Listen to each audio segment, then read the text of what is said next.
Okay, so I think I'm going to kick us off. I don't know if I'm turned on, but I assume you can hear me. I'm kind of loud now. Is the microphone on back there? Can you hear it? Yeah? No? We have help. Talk into it? Does that help? Okay. But I feel weird leaning, so I'm just going to move it. Yeah. Okay, so my name's Olivia Ivy, and I am the Public Affairs Librarian at American University, which means that I'm part of the Research, Teaching, and Learning group here in the library, and my job is to work with these fine folks and many other fine folks at the School of Public Affairs to make sure that the research needs of their students and faculty are being met. I'm here today in the capacity of the work I've done with the Public Policy and Law program, so we have at the end of the table, Jessica Waters, who was originally the director of PPL and is now the Assistant Dean for Undergraduate Education in the School of Public Affairs. Chris Edelson, who is taking over the Public Policy and Law program and does a number of other things. Yes, Politics, Policy, and Law, or PPL, exactly. Fortunately, with Jessica's very excellent help, because I'm really getting up to speed now. I fooled him. Yeah, no, I'm excited, but I'm fortunate to have somebody who's doing this.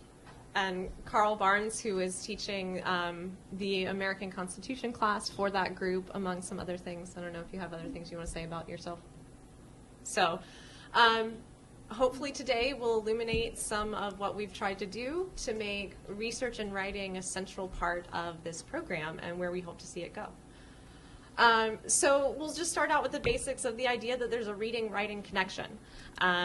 There's literature in every discipline on this. I pulled a quote down because I like the turn of phrase, reading and writing are hybrid acts of literacy.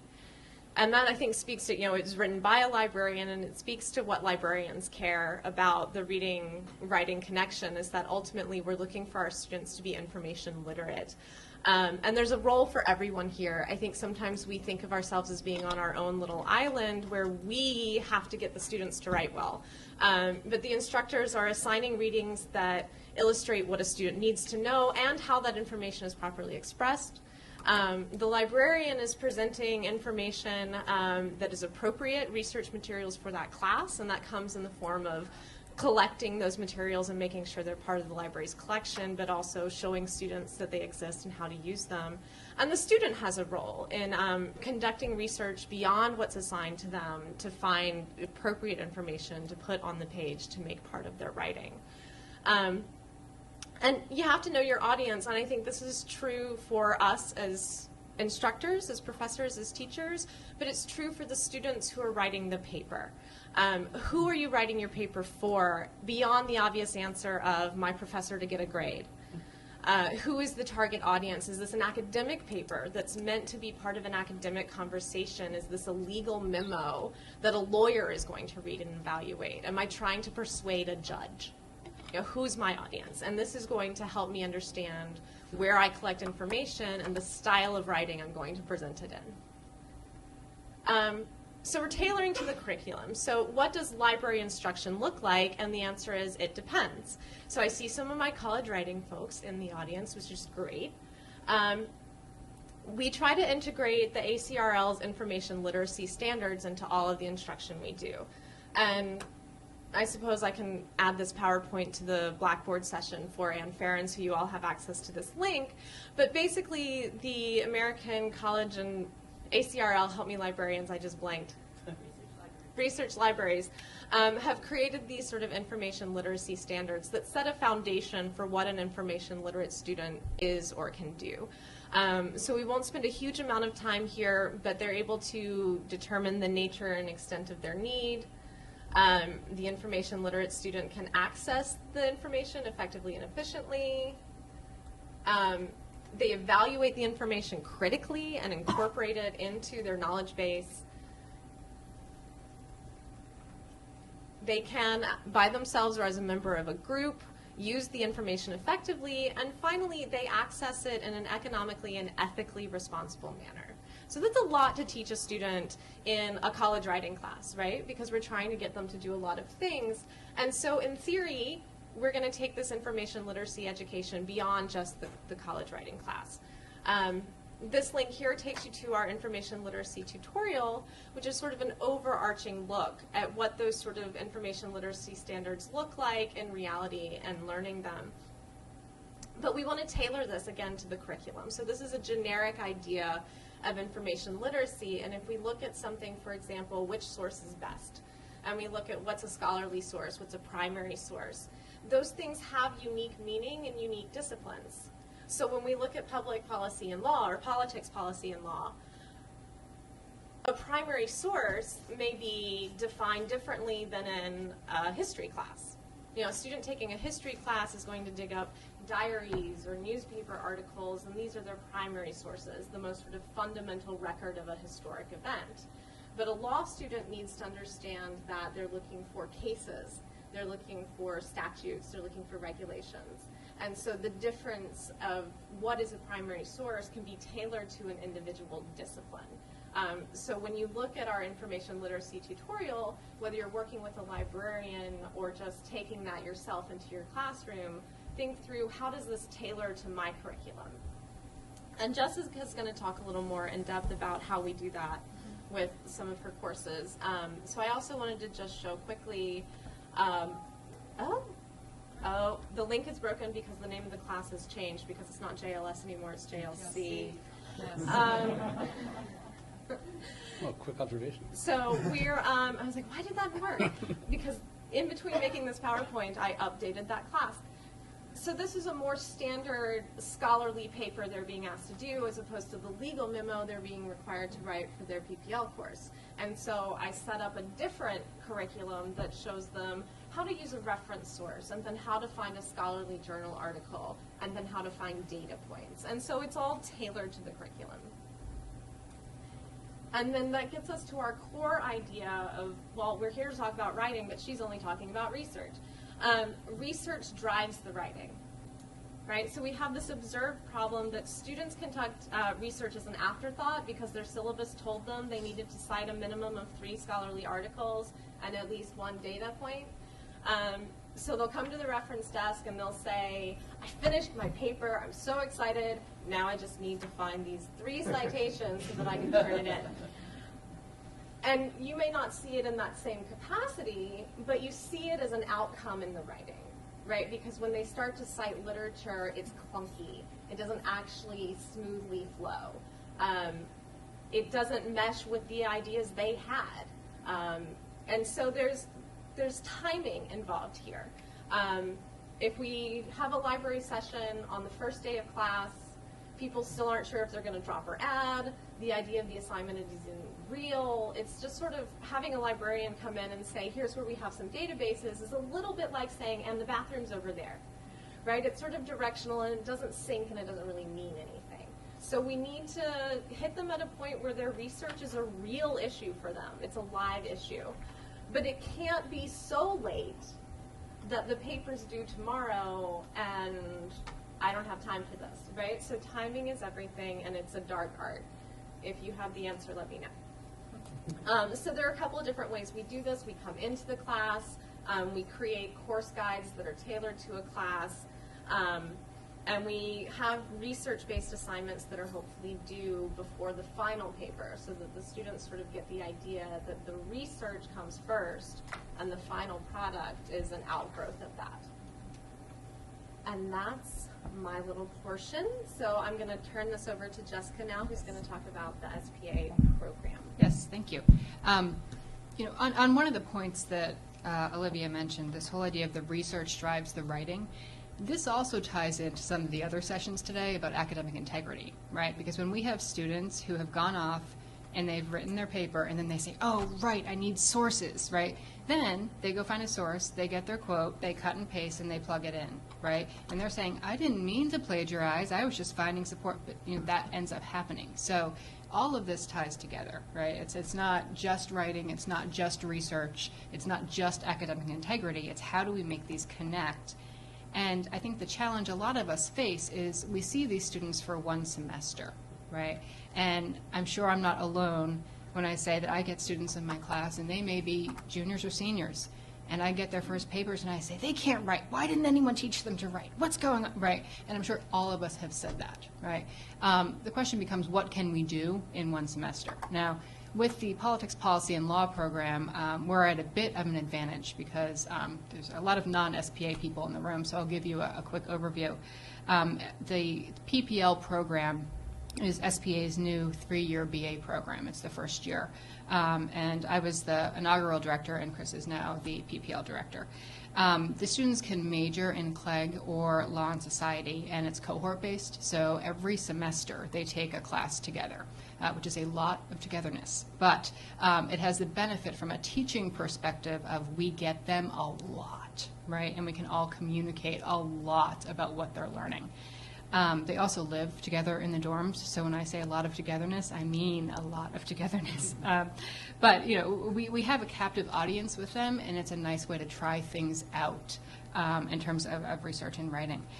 The way that we have designed the PPL program, in addition to having these cohort-based classes, is it's research and writing intensive. And what we wanted to do, however, is not just create, oh, we'll have these 20 PPL scholars who, when they come out, they know how to write, right?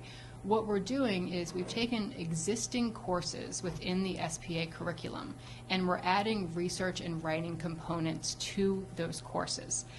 We have the advantage with the PPL scholars that, for example, next semester they're taking American Constitution with Professor Barnes, and we've added a credit to it. So instead of a 3-credit course, it's a 4-credit course, and they have a Wednesday lab that is entirely focused on research and writing.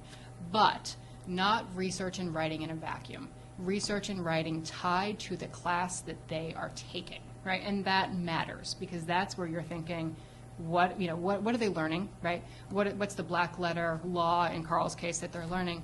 But then how do we tie that to the assignments so it makes sense in terms of the curriculum, but also in terms of developing their skills? Because we have this captive audience, the PPL director sits down every single semester, a semester ahead, with whoever is teaching the class for the PPL kids that semester to say, this is what we did last semester in terms of research and writing. Here's what we can do this semester. Here's what we'll do the next semester. So it's a constant building block, right? So we've designed the program this way. And, you know, I'll be honest, it's the first year of the program, so we're working out some kinks. And I'm hoping that we can make this sort of more interactive because we could use your advice and your tips and your tricks. Part of PPL is we're also developing a 12-credit research and writing certificate that is in development, but we're hoping, no promises, but we are hoping to make that open to all SPA students who could take these more research and writing intensive classes. One thing I think that we are not doing a good job of yet, and I'm hoping to fix this, is partnering with, for example, our college writing program, right? We need to do more of that. We need to make sure that we are on the same page. Some of that starts with finding the Olivias in your school, right? You know, I had no idea, I'll be honest, I didn't know Olivia existed until I became PPL director. And I was sitting down and thinking, okay, what do I do? How do I, you know, craft this, you know, how do I make this really good for the students? And I found out she existed, and we sat down, and I was like, this is where it starts, right? It starts with teaching these kids how to research. So here's what we did. Let's see. Yes, okay, next slide. Introduction to Law was the first course these students, PPL students, had as freshmen. And I also have the advantage there were only 20 of them, so it's a nice small class. Olivia and I sat down over the summer, and we worked together to craft the first actual writing assignment because I wanted to introduce them to the library resources, but not in a vacuum. So we crafted the assignment together, and we set up the timing point. We came into the library, I guess, the 3rd or 4th week of classes. The students had already received the assignment. We had discussed the assignment. Olivia then gave a presentation on research resources specific to the assignment. So what they were learning in class was tied to the research skills, which was tied to the paper they had to write. This paper was actually, I think this is fun. So I had them read To Kill a Mockingbird because it's wonderful, right? Yeah, maybe go, yeah. And this is a sample paper prompt. They had to pretend that they were a junior attorney working for Atticus Finch and write a legal memo on how they would defend Tom Robinson, right? And this was deliberate because in the past I'd assigned more traditional academic papers, right? Tell me if you think this point of law is, this was a memo, and that's a different style of writing, and it's a cleaner, crisper style of writing in some ways. So we talked about how do you structure a legal memo? How is a legal memo different from a traditional research paper? And I want to be clear, I'm not trying to teach them to be lawyers, right? I'm trying to teach them, if you are working at an internship or at a job in 4 years, hopefully, and your boss says to you, write me a memo, here's how you do it, right? So they had to write this memo, and we were able to go in, and Olivia was able to say, here's where you look for resources, right? So they were doing that research from day one. So we weren't having that problem of, I'm going to come up with my whole theory and then plug in some research later. So I think that early collaboration with the library was key.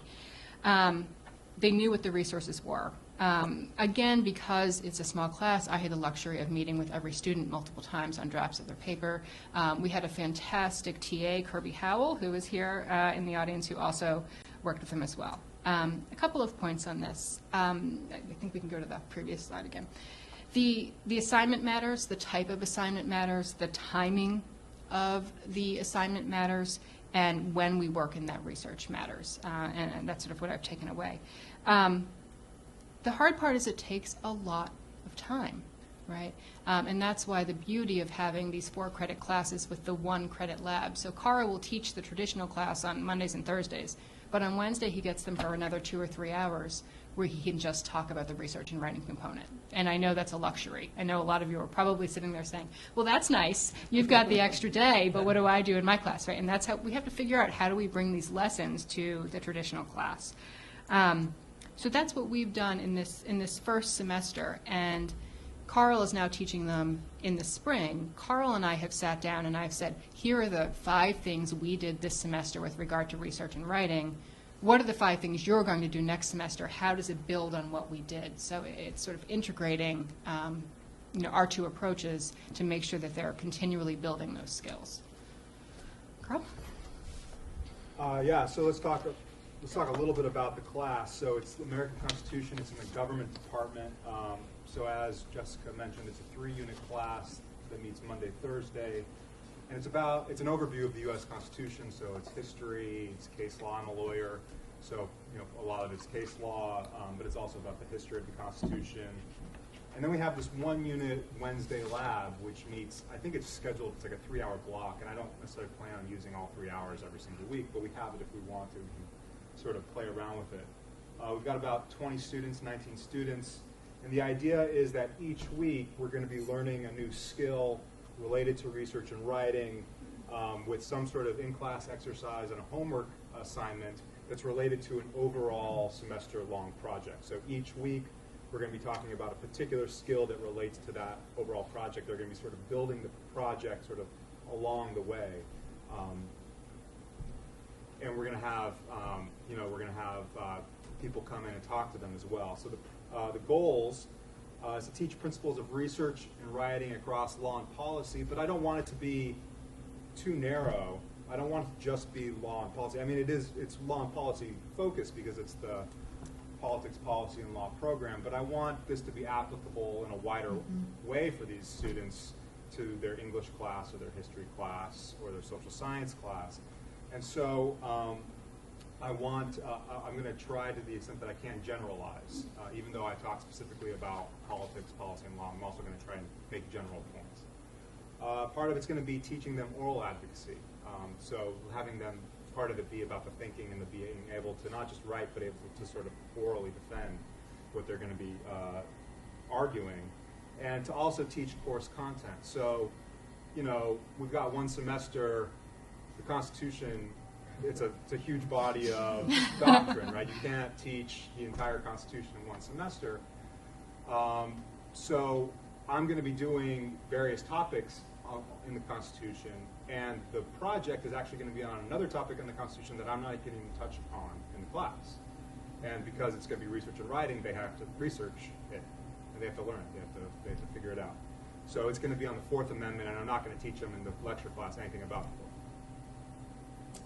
Fourth. As I said, we're going to have these homework assignments with in-class peer review workshops. I've been reading a lot. I know one resource I found that I regret I didn't put it on this slide, but Princeton University has a really great program for research and writing, and they've got a lot of material on the web, and they've got a big PDF about integrating teaching and researching and writing in curriculum. So I've been looking at that. Can I just jump in for a second? Yeah. And this is part of the beauty of what I'm talking about, because I did peer review in my class last semester, and it didn't go well, right? So I was able to say to Carl, we did peer review. Yeah, it failed. And he can know it didn't work last time and figure out, how do I make it work this time, right? And so that this connection, I think, is key. Yeah. Sorry. Because I think it's important. So I want to try to make it work. I want to try to get it to work because, I want them to be able to like go out and find, a case or a statute that relates to their ultimate argument, and to write, I don't know, an explanation of that case, and have another person also come in and write an explanation of that case, and then look at each other's explanations and see, does this make sense?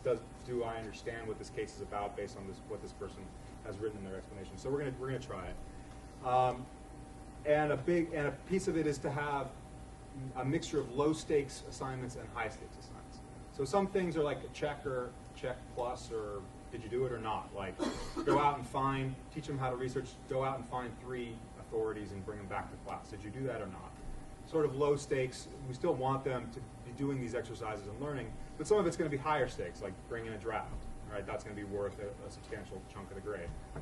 So having this mixture of both low stakes and high stakes, I believe, is going to be very helpful in getting them to work along the way and to take the whole enterprise seriously. Here's the project. They have to write an appellate brief on a constitutional law issue, and then they're going to have an oral argument in front of faculty judges. Jess, Chris, and I are going to be the judges, and they're going to argue their case. It's a Fourth Amendment search and seizure pattern. There's going to be 2 issues. Each team is going to have a particular side on this issue, and they're going to have to write a brief, and it's going to be a group exercise. So they're going to have to collaborate with each other in the research and writing to bring this together. So there's going to be like 5 teams. There's going to be a petitioner, a respondent, the actual parties in the case. There's going to be some amicus parties, some people who have sort of a horse in the game, but they're not the actual parties in this case, but the issue is important to them. They're maybe like the ACLU, or they're some sort of other kind of interest group that is interested in how the Supreme Court's going to resolve this case. And so that's what the ultimate lead up, that's the ultimate goal project of the semester. And I really like the combo of integrating the oral advocacy with the written advocacy. And, we're talking a bit law-related exercises because that's what we teach, but you can see that happening in other disciplines, right? Because, you also find if you have a student have to give an oral presentation based on something they write, then they have to think through, well, is this logical? Is what I wrote logical? Does this follow when I say it out loud? So I think that combo is also a good practice in any discipline. I don't know if it works for like math, right? But for writing disciplines, I can see that working. So I'm just sort of going to give you a breakdown of the plan for the semester. So I broke it up, I think, into 4 phases. If that's right. Yeah, 4 phases. So phase 1 is just an introduction to method. Like, how do you research? What are the elements of good writing? For those of you who are lawyers or have had some sort of legal training, in law, we use the acronym IRAC, which stands for Issue, Rule, Application, Conclusion. My law school taught it as TREAT, which is Thesis, Rule, Explanation, Application, Thesis. It doesn't really matter, but we're going to give them a form, right? You've got to do this. You've got to say what the issue is, say what the authorities say about it, what is the rule, what is the thesis. This could apply across the humanities, right? What is the issue of the paper? What's the sort of the point of the paper? What do some of the leading scholars say about it? That would be like the rule. Now you have to explain the rule, you have to explain their thesis, and then you have to apply it to your particular thesis or apply it to your particular problem. So that's the idea. Say what the issue is, say what the other people say, explain it, and then apply it to your own thesis. And so I'm going to be using, I think a lot of them use this book, this They Say, I Say book. And so I'm going to be using this book along the way. It's not really law related, but I think it has a lot of overlap. And so I'm going to have them read this, and we're going to talk about this. And what I like about this book is that it forces them to engage with the debate. I mean, I've only been teaching here for a year and a half, but you know, when I teach my students, I find a lot of times they don't like address counter arguments. Like, how do you have a paper, an academic paper, where you don't consider the other side and address the problems? And so I like that the main structure of this book is, what do they say, what do I say? And so it's sort of part of a dialogue, and I think that's an important piece that I see a lot of students are not really coming to grips with. So, introduction to reasoning, writing, and analysis, talk about the different types of authorities that exist, how they work, what their hierarchy is, you know, cases versus statutes versus articles or treatises or something. And we're going to come into the library and we're going to have Olivia talk to them. Not in the first week, probably like the third week. So we're looking for an answer. The answer is the third week. Can I interject and say not everyone can have their librarian on the third week? I've done days of 8:50 classes all the way through 8:10 p.m. classes. The 8:10 students didn't get great shakes. So we're going to teach them how to identify a rule from a case, or how to identify the thesis from a scholarly article, or the idea from a book or an article. And we're going to talk about academic integrity. So academic integrity is part of phase one. Go to the next slide. So here are some sort of representative assignments of the sorts of things, these sort of in-class exercises and homework assignments we're going to have. I'm going to have them, teach them how to read a case, teach them how to dive into a case and try to, what are the pieces of it? Same with maybe a scholarly article. What are the pieces of a scholarly article? How do you break it apart? We're going to have Olivia talk to them about how to research, and then they'll have to go out and they'll have to use that knowledge that next week and go find some authorities and bring them in, and tell me why they're helpful. Tell each other why they're helpful, right? Better them telling each other and trying to explain to each other than me for some of these things. Identify the main rule and talk about how to properly cite your sources, and do some exercises about how to properly cite sources. So phase two, now we're going to be sort of more in the refining phase. We're going to have more complex types of problems, more complex types of rules, more complex types of explanations or applications, how to explain and apply a particular person's point of view to what you're trying to argue for, and synthesizing various viewpoints or different rules from multiple sources and integrating them into one chunk, into one discernible idea or piece. You know, person over here says X, person over here says Y. How can we sort of integrate X and Y into one sort of statement that I can use? Applying rules and ideas from an old context to a new context, right? Reasoning by analogy, distinguishing, all these sorts of skill sets that are important in academic writing and in legal analysis. Because it's a politics, policy, and law program, we also want to have a policy component. So the idea is that maybe one of the groups, they're going to be like some sort of special interest group. And so it's going to be more policy-based as opposed to maybe sort of more, strictly speaking, law-based. So we're going to talk about how to do policy writing and how to think about it in that way.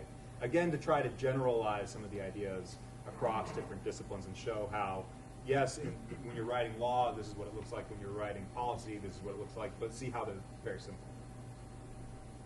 And then we're going to start talking about transitioning from research to writing. Like, how do you know when you're ready to start writing, right? How do you know you've gotten enough research? Those sorts of questions we'll start talking about. So some representative assignments, outlining some rules or ideas from some cases, finding some things and combining them into a single, easily digestible idea, writing an explanation and analysis section for a subpart of an issue, writing a policy argument. Those are the sorts of things I'm going to ask them to do. You know, bring in like a one-page. You know, if you've got an argument that goes, you know, 1A, little I 2. You know, bring in your explanation and analysis from little I 2, or something like that. So just a little piece forces them to apply the explanation and analysis, but in a small sort of way, and they can see how it fits into the bigger picture. So then phase 3 is writing the final product. So now we're talking about getting the brief written and together, knowing when they're done enough research to begin the writing process, organizing the facts and data, outlining their argument, researching and responding to counter arguments.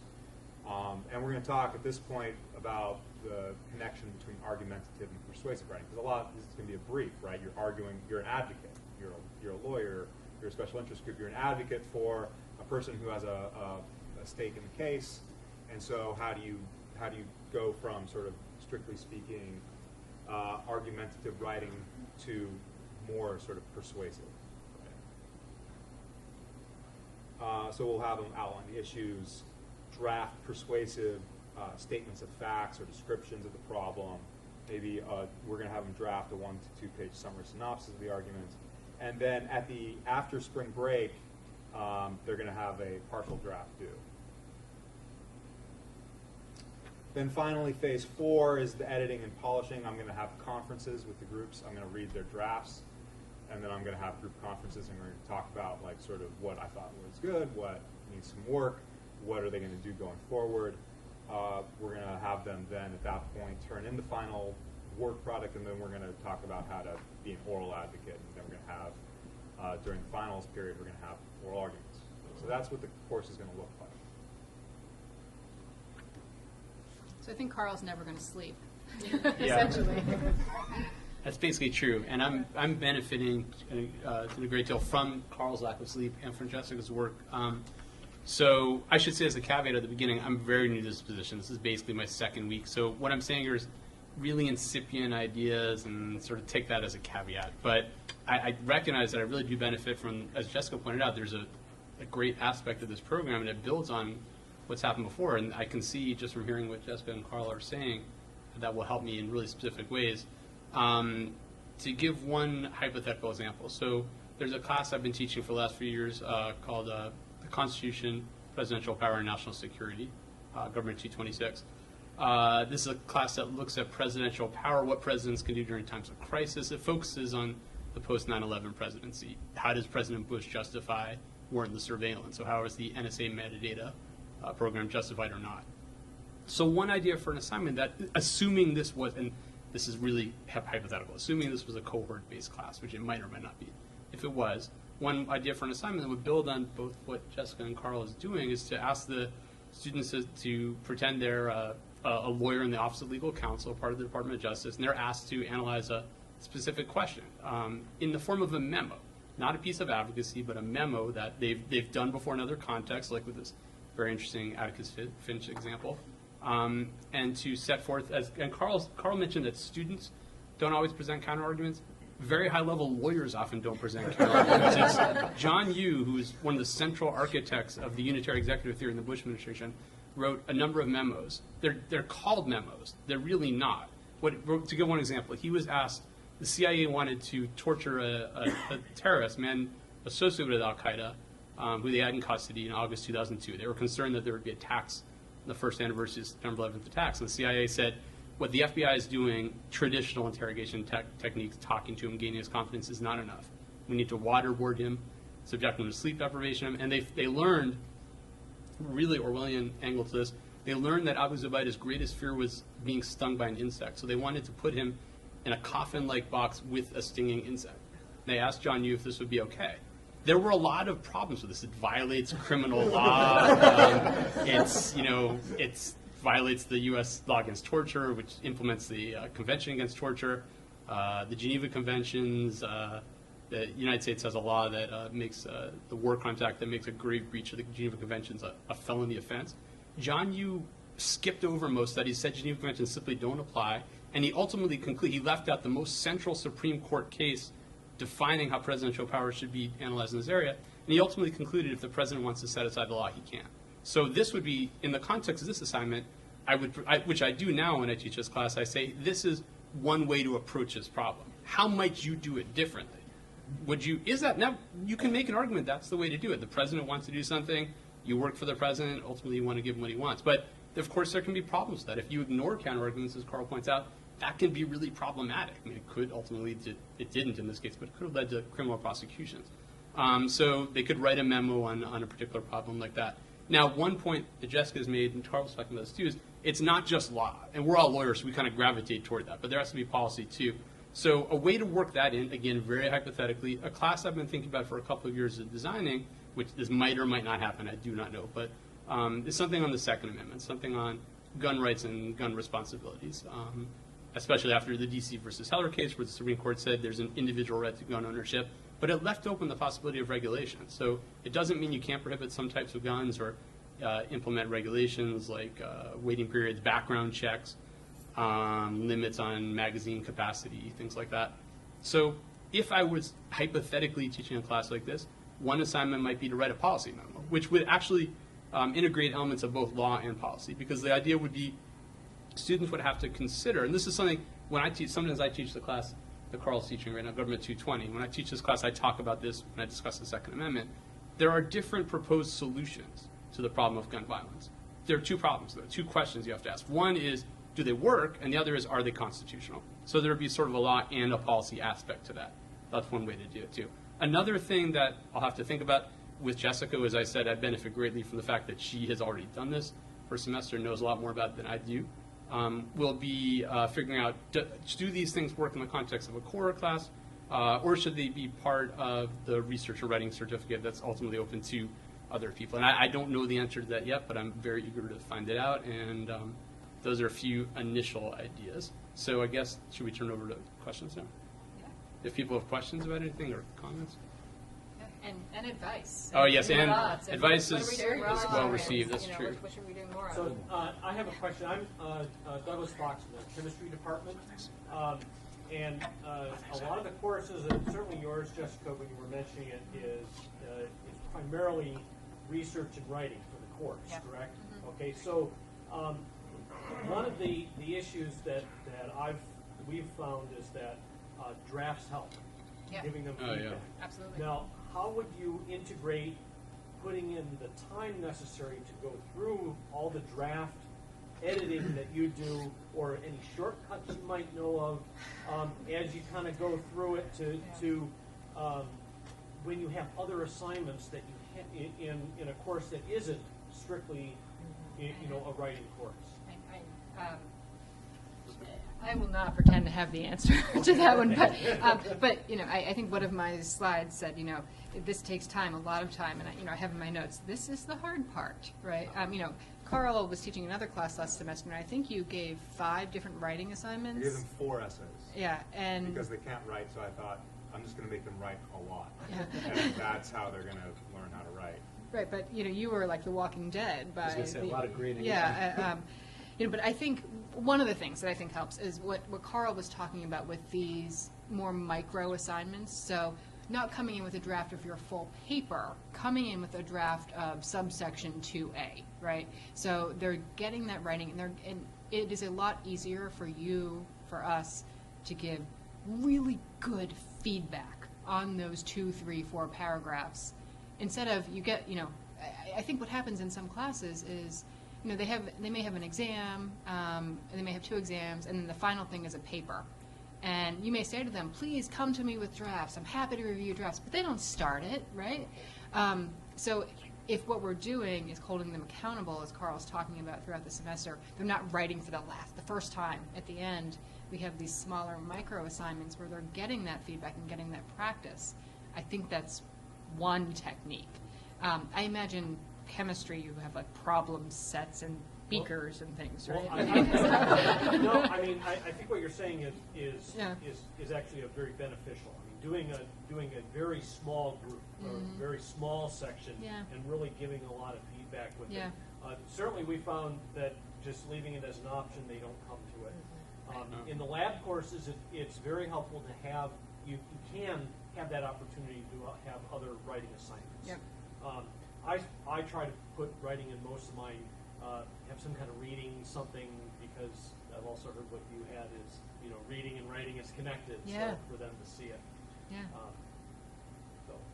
So the other class I teach a lot is Introduction to Law, and this is Introduction to Law is the class where I did last semester. I did 4. I think that was too many. I'm going to do 3. I used to do 2. I think 3 is going to be like the happy medium.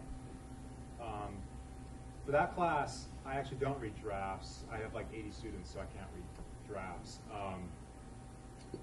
And I also do blind grading, which I find is It's hard with drafts. I have them instead of write their name on paper, I just have them use their AUID, so I have no idea whose paper I'm grading, which they seem to like. They feel like it's fair because I'm not biased or anything. And I can't sort of bring to bear sort of like, oh, I know this person says great things in class, so I know they really meant X, Y, Z. Like, no, you have to actually say X, Y, Z on the 4 corners of the page. But I do have a TA. So I have a TA who's taken the class with me before, who's a great writer, who will have office hours, and the students can go talk to them. And I tell them about the Writing Center, but really I sort of lean on the TA, say, look, here's what I'm sort of looking for in this assignment. People come give you drafts. This is the kind of stuff I want you to say. I'm not going to read the drafts. I just don't have time. But and that's optional, right? I don't force them to do it, but the ones who do end up writing a lot better. I also have to say, I'm a huge fan of these shorter writing assignments. And one of my courses, Introduction to Law, not the PBL section, I've traditionally assigned a 2-page paper, and a lot of them are like, 2 pages, I'll write that in a half hour, and you can imagine what you get that first round, and then they all get Fs, right? And I let them, rewrite. But the point of the 2-page paper, I think it's very difficult to be concise and precise with our writing. And most undergrads that I know start their papers with, this topic raises really interesting questions. And I know, that's why I signed it, right? And I say to them, if you have 2 pages, there can be no filler. Every single sentence has to mean something. And every single sentence has to advance your thesis in some way. And I go through with them, and I'll sit there and I'll say, what does this sentence do? Nothing. What does this sentence do? Nothing. Then why is it in your paper? You can do that with these short 2-page papers. And it's not just, I'm assigning something short because it's easier for me to read a draft. I mean, that's a nice side benefit, but it's also teaching them to write concisely and precisely, and word choice matters, and structure matters. So that helps. In my 100-level courses, most of my papers, nothing's over 3 or 4 pages. But that doesn't mean they're easy, right? It means they're hopefully well-written. Yeah. That's a very useful job skill to have, too. When I came out of law school, I realized, no one has time to read things. Like, it's got to be really short. So and it's a skill I did not have had to learn. Yeah. Yeah. Others? Yeah. No, I come from Shanghai. I'm a teacher in law school of Shanghai Maritime Law, Maritime University. I think this topic is the same problem for me and you between China and the U.S. My question is, I know there are many international students, especially from China. They have the problem not only the paper but also language problem. So how can you help them to survive this paper? Yeah, I want to know your opinion. Maybe any assistant or some workshop for them. I don't have all the answers. I will say that I think I would file that under the know your audience for the instructors. I think you should be aware or have a sense before students come into your class if you're working with non-native speakers, and to set your expectations and your office hours and the amount of availability they have for assistance accordingly. The library has some walk-in workshops that we have for research skills on a general level, and so those are open certainly to those students. I don't know off the top of my head. Are there specific academic support center? Yeah, courses designed to. Somebody with an answer. Somebody from the academic support center. Yeah. Our new name.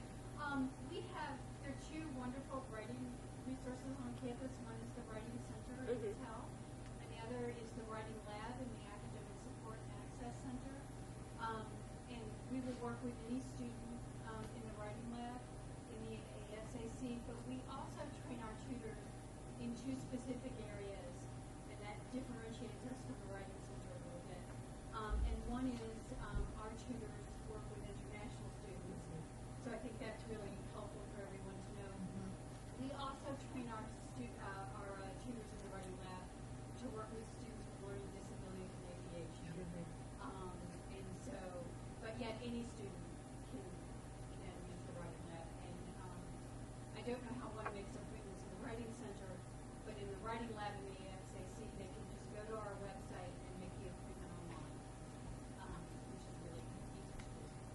And I think it's important for those of us who work with students in different capacities to bookmark those web pages and be prepared to make the referral, because there are limits. I know I've had international students come to the desk and say, "Please proofread this. Please, please, I need someone to proofread this," and being able to send them to the right place for that is important. The Writing Center is actually going to be moving from Battelle Yes. to a space in the library almost directly over our heads, and that'll be by the second week of the semester. The Writing Center will be up and running in its new location, and students make appointments by calling the extension, which is 2991. I'd love to throw out, and I'm going to pick on you guys because I see you here, but I continually feel like I am not doing a good job of sort of picking up on what you guys are teaching them, right? I feel like we're not integrating that across campus, right? So I know that they have these fantastic college writing professors, and they're spending this time, and and they come to me with some of the things they're working on. I'm like, wow, that's fantastic. But I feel like we don't talk to each other, right? And how do we fix it? And I don't mean just me and you. I mean, university-wide, we're not, so we have this thing going, right? And we should be talking to each other about how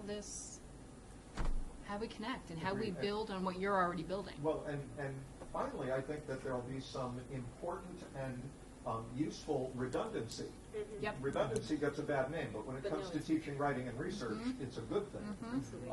And what we might do, Jessica, you used the term partnership earlier, and I think that's, that precisely finds the right metaphor. Yeah. And so, we should seek out ways to build that partnership, even as to finding a common language we use in describing things to students. That's right. I suspect that folks teaching college writing absolutely share your values and priorities. I don't know if the language is always a match. Right. Right. So I have a thought as I sit here. I certainly have college writing professors that I work with throughout the semester, as does Rachel, as does Melissa, and a number of other subject specialists. And I'm also in the School of Public Affairs throughout the semester. So some of the college writing folks have talked about having like a little lunch and learn where the librarians and the college writing professors 3-4 times a semester sit down and have lunch together and talk about a particular topic. Maybe the subject specialists need to extend that invitation to the professors we're working with in our colleges. And so we become like this hub where the college writing folks and the chemistry professors, the public law professors are sort of coming together because we are already an intersection point. We should just sort of take advantage of the fact that we're an intersection point and start building those connections. You're here. And my boss just heard me give myself that work, so I can't back down now. Yes? Olivia, I want to add to what John is saying, that what you all are doing is phenomenal as it applies to writing. And we walk around as the college writing department saying we're all writing teachers. We are all researchers. We're all teaching the same skills. And the way that you all are approaching it is refreshing. You are starting with research. You're doing the same things that we teach our college writing firm.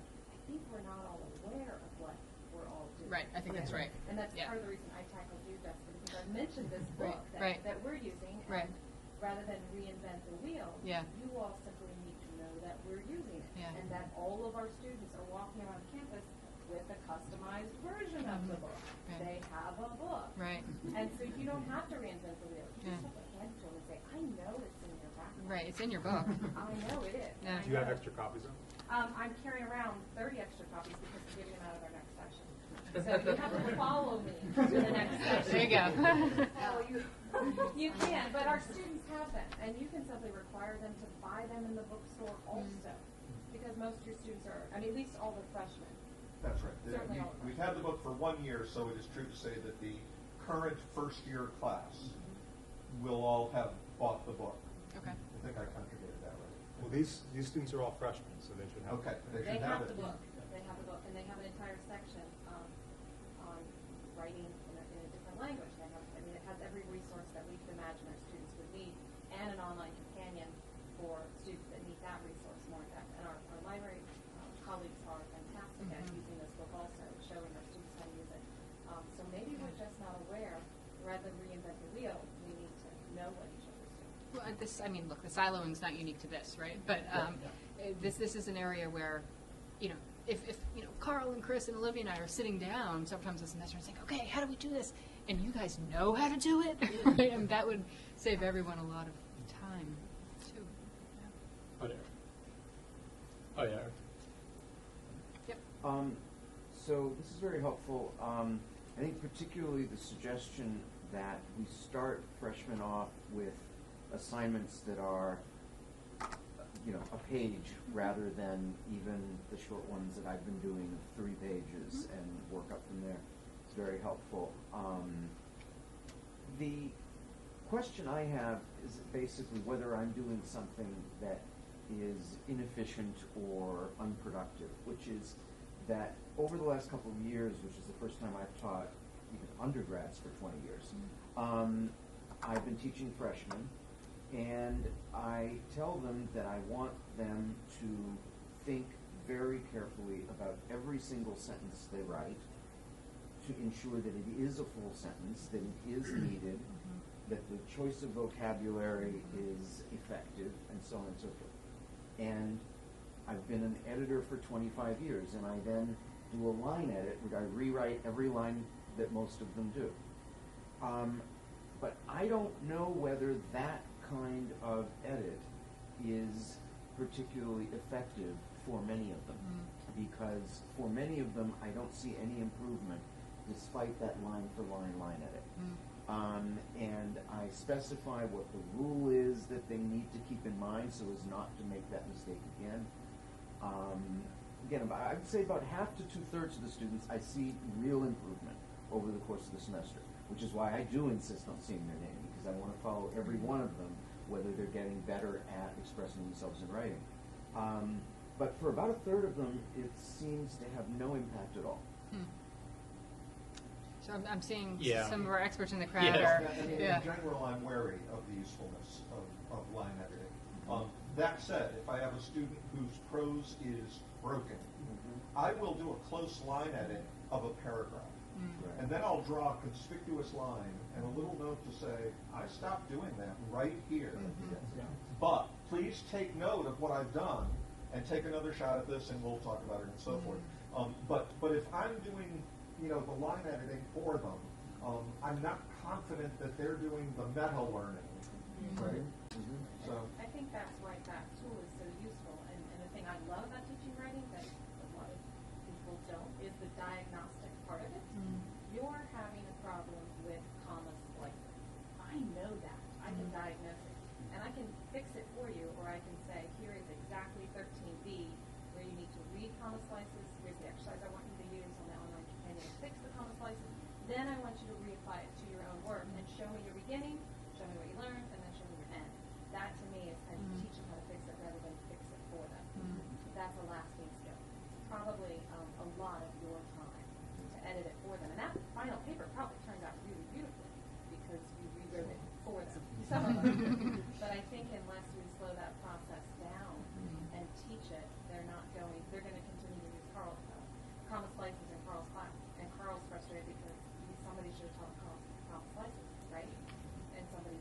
they're not actually learning. Can you teach me comma splices? Yeah. 13 feet.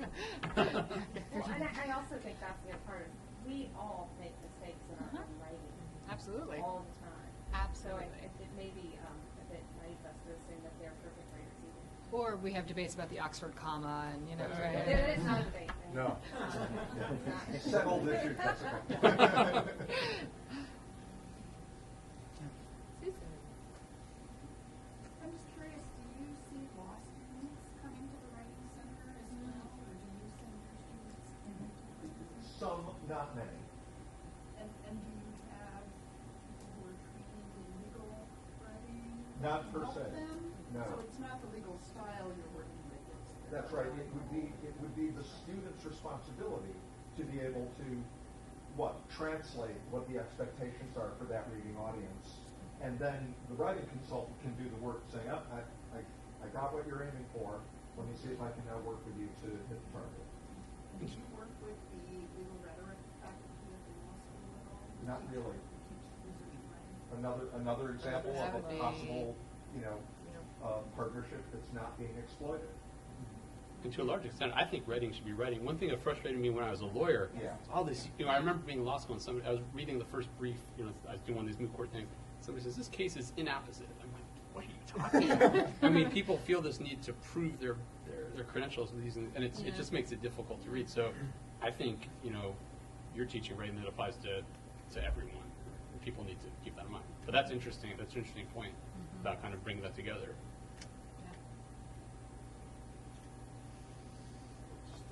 I teach in economics and I do assign quite a bit of writing. And I have classes 35 times 3. I can't read drafts. Right. But, what do you, I have not referred students to the Writing Center. Do you think it's reasonable to put on an assignment that if you need help, first of all, you will be graded on writing, and second of all, if you need help, please go to. Absolutely. What I'd be shy of doing is requiring it, because now it's a sort of writing detention, and it'll be, reacted to that way by the student. But a strong encouragement, a blurb on the syllabus to the effect that the Writing Center is, available for you. Please take advantage of their services. I say to students all the time that the worst case scenario is that you'll walk out after 45 minutes and think, that didn't really help me. That's the worst that will happen to you. And overwhelmingly, our students say a different tune upon it. I've required it when I'm letting a student rewrite. Yeah, So that's I will say you can rewrite with the condition that you take this to the As writing. opposed to a whole class of 35 Exactly. being told. Exactly, yeah. I put it on the syllabus, and I also have had people from the Writing Center come to my class, like in the second week, and just sort of say, for 10 minutes, like, this is what we do, this is the services that's we a good idea. offer. They give them these like paper bookmarks. So I found that to be helpful. I've also learned too, I'd rather have one essay over the course of a semester done really well than 4 done. And so I start with, this is a research proposal. Brandon, we start with a question and then Right. an answer. Yes, And then walk them yes. through the bibliography, walk them through it with me, walk them through Right. a proposal. They do a synthesis dialogue. They're still working on the same paper, and I don't let them write the draft until November. Right. And then I start working with the Yeah. draft. I would much rather them do one well than kill them with writing. Yeah. Kill them with reading. The intro class, it's actually not research. They're all closed universe type assignments where, based on the reading that I've given them, they should be able. It's like a close sort of question, and they can argue one side or the other. So it's actually, in my intro class, it's not research. I love this idea of starting with a question, though, because I find, I know, I know, right, brilliant. But students, I find, especially when I do independent studies, they'll come to me and say, well, here's my thesis. And I'm like, how do you have your thesis already? But come to me with a list of questions you want to explore. Then we'll narrow your question. Like, I don't want to talk about your thesis for 6 weeks. Well, which is why Facing I Say is such a brilliant book, because it talks about entering an academic conversation that you don't actually know. Shocking to the undergraduates, everything that's been said on this topic. Right. That you have Right. to figure out what's been said, so Yeah. you can figure out where you can step into it. And Yeah. something new. Right. That's a really, Yeah. that's a cognitive skill, to Right. listen. I also think I tend to, and when I'm working on an article, I'll tend to share with a class what I'm working on, and not just, oh, you know, I'm so brilliant, here's my idea. I'll share with them like, oh, I have this idea for this article, and I'm in that phase where it just hurts, and I don't know what I'm going to say, and it's so hard. And I think it's helpful for them to know that we struggle, and, you know, I have one article I've been, you know, it's killing me, but to be able to share that with their class and say, here's how my thinking has developed, and here's where I'm going now, and here's what my graduate assistant is working on. I think it's helpful for them to see that we struggle too, and that it's something that we're constantly refining and working on. Do you have a specific rubric for how you grade drafts and that? I mean, do you have like something listed for so many points for this and so many? I do. I give points based on organization. I give points based on content. I give points based on syntax and proofread. And I tell them what I'm looking for. It's on syllabus. All this is on syllabus. And there is, in the early pages of this book, under the customized American University material, a copy of the college writing program grading rubric for written work. Ah, that's helpful. Yeah. See, and if we're all using the same rubric, that helps a lot. Right. Yeah. And Right. hold them accountable. Yeah. Yes. Any comments and questions?